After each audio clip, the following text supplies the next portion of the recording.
नमस्कार मित्रांनो, स्वागत आहे तुमचं पुन्हा एका नवीन व्हिडिओमध्ये।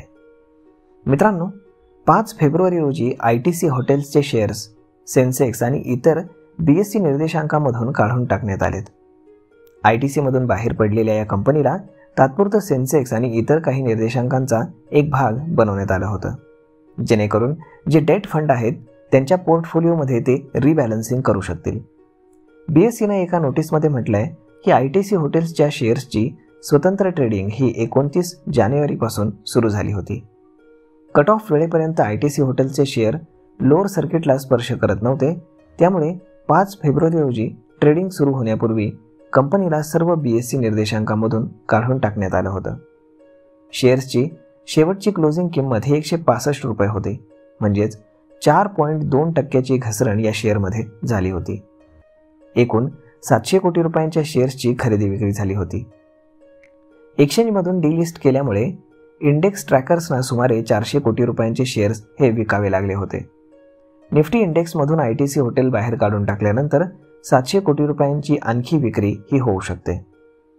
ऑक्टोबर-डिसेंबर 2024 मध्ये हॉटेल कंपनीचा निव्वळ नफा हा 74.35 लाख रुपये होता, तर गेल्या वर्षी याच कालावधीमध्ये तो 41.68 लाख रुपये होता। संबंधित कालावधीमध्ये कंपनीचं एकूण उत्पन्न हे 163.92 एवढं होतं, तर 1 वर्षांपूर्वी हा आकडा 160.27 लाख होता।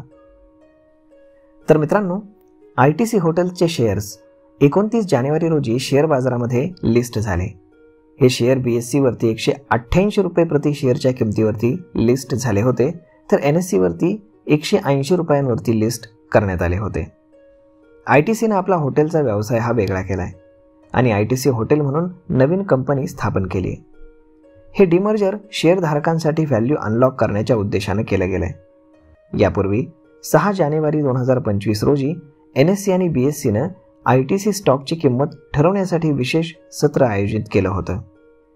तर मित्रांनो, अशा पद्धतीनं आता सेन्सेक्स आणि BSE मधनं आणि निफ्टीमधनं ITC हॉटेलचे शेअर्स आता बाहेर पडलेले आहेत, परंतु भविष्यामध्ये जेव्हा कधी कंपनीचं व्हॅल्युएशन मोठ्या प्रमाणावरती वाढेल, तेव्हा पुन्हा यांना त्या इंडेक्सेसमध्ये स्थान देण्यात येईल। तर मग मित्रांनो, हा व्हिडिओ, ही माहिती तुम्हाला कशी वाटली हे तुम्ही आम्हाला कमेंट करून नक्कीच सांगा।